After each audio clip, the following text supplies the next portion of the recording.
Welcome to another installment of Noob Chess Analysis. So this is a 1 day per move game, and it went over like a morning, so a few hours of back and forth play while I was doing other things. But it was a great game, and it was actually the first time I've ever sacrificed anything in my whole chess career. I hate being down material. I saw the opportunity to try it today, and I took it.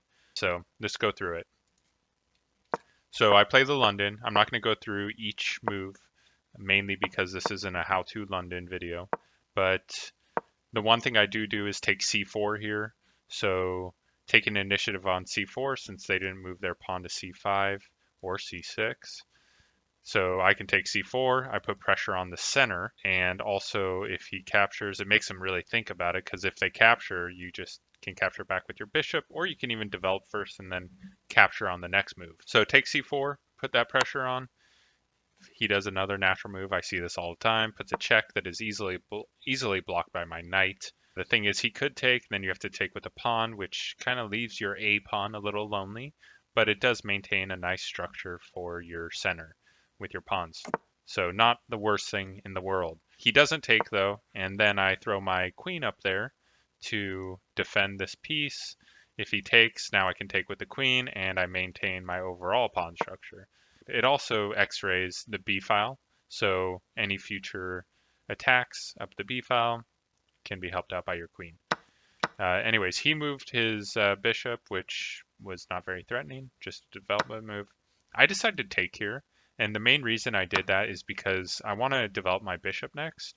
And basically what I don't want to have happen is to develop my bishop out to d3, only to have to move it again if he decides to take, which that has happened to me in the past, and I just feel like it's a loss of tempo to do that, although I'm not sure if that's correct. I've also seen people close down the center by moving up to c5, but I also don't play that way.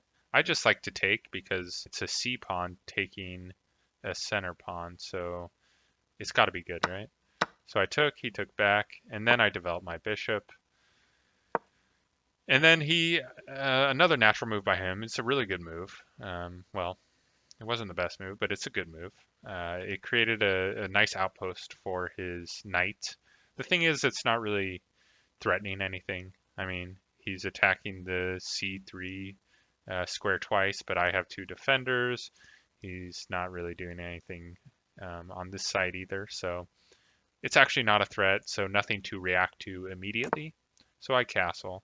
I also just want to get king safety. You need the king safety before you break open the center or make any aggressive moves.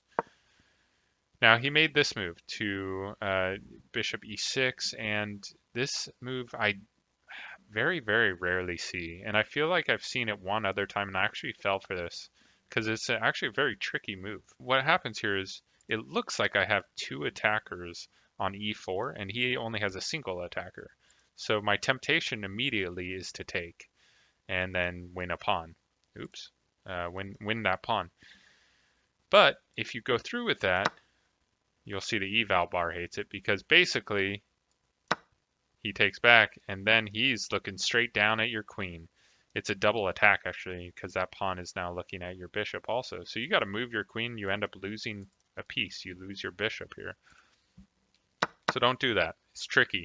Good thing I calculated it beforehand, and I had time to calculate it. If this was a blitz game, it might have gone very different.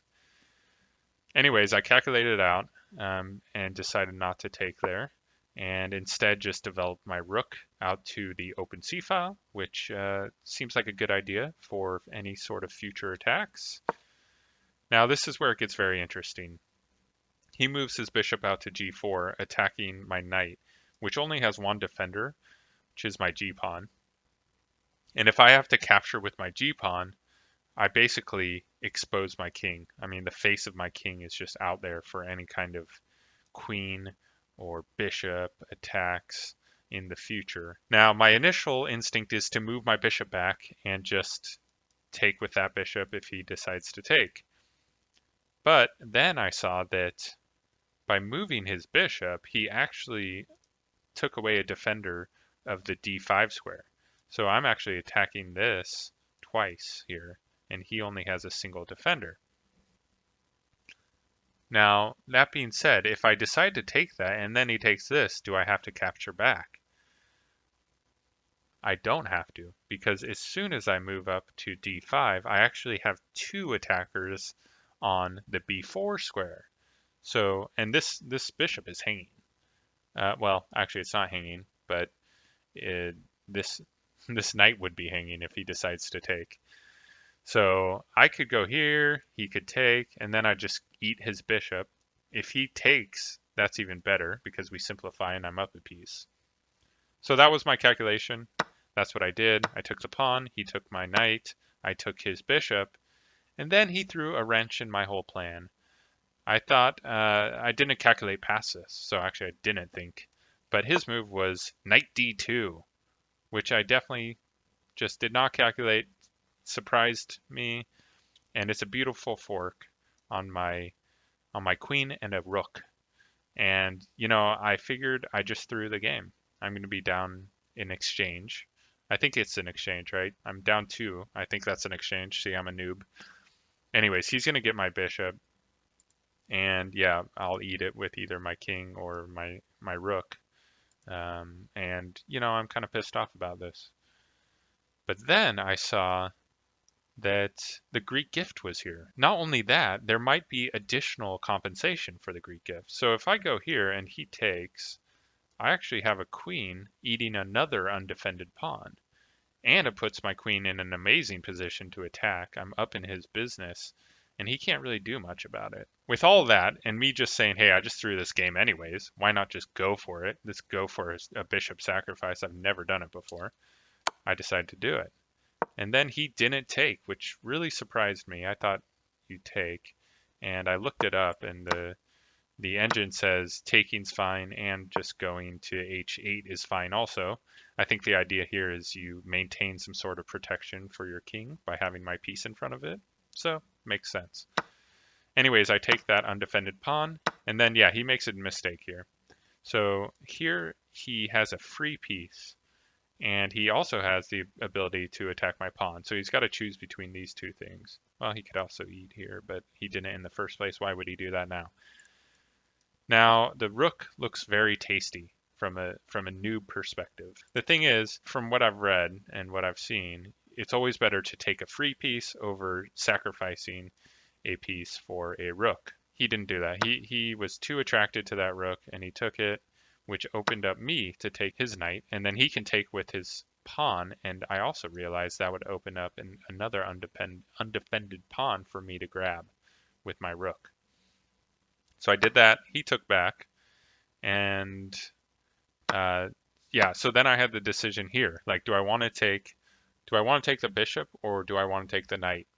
And if I take the bishop, I open up the face of my king, and that scares me.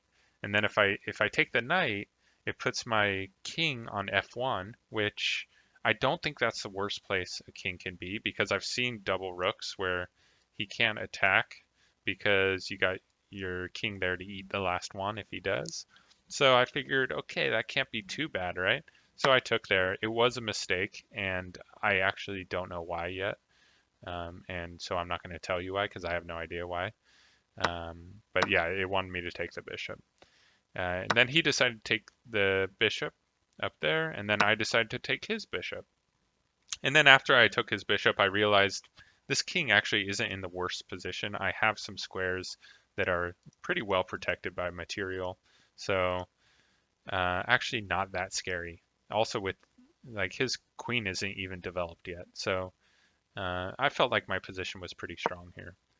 He attacks my queen, but that really doesn't do much for me. And so I have a choice here. I have two attackers to one defender. So I could take his pawn. I thought about this, I could even do a queen trade here. So I take with my queen, he takes my queen, then I just take it with the bishop. But I figured, why would I do that? This queen is beautiful, and it's in an attacking position. His queen isn't even developed. They would kind of help him. It would help him more than it would help me. Now, the other move would be to just take the undefended pawn here with my rook.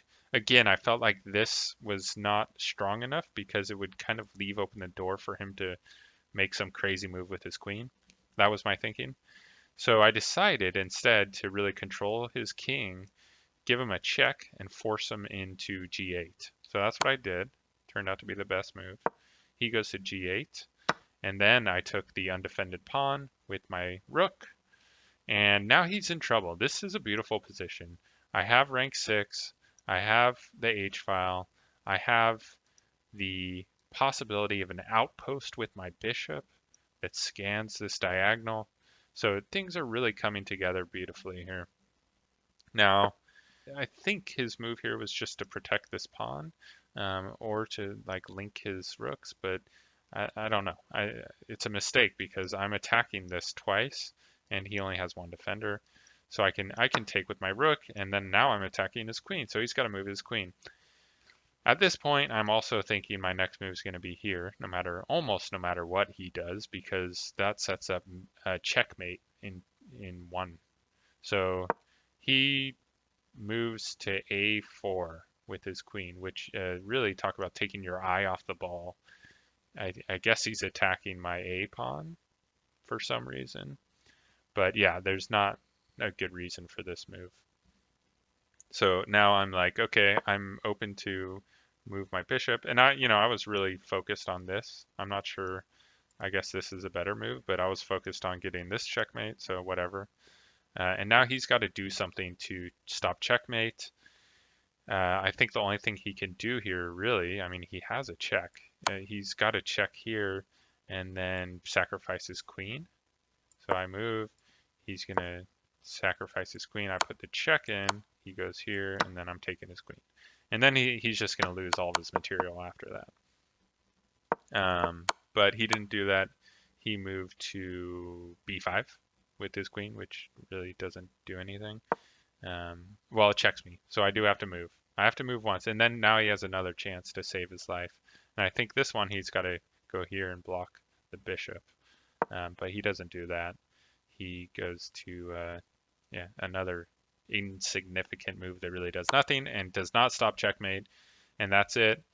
24 moves, checkmate, 95% accuracy with a Greek gift. My first bishop sacrifice. Beautiful, right? I hope you liked the video. Shoot it a like below. Subscribe. Check me out on Twitch, twitch.tv/yobebs. Come check me out and say what's up. Peace.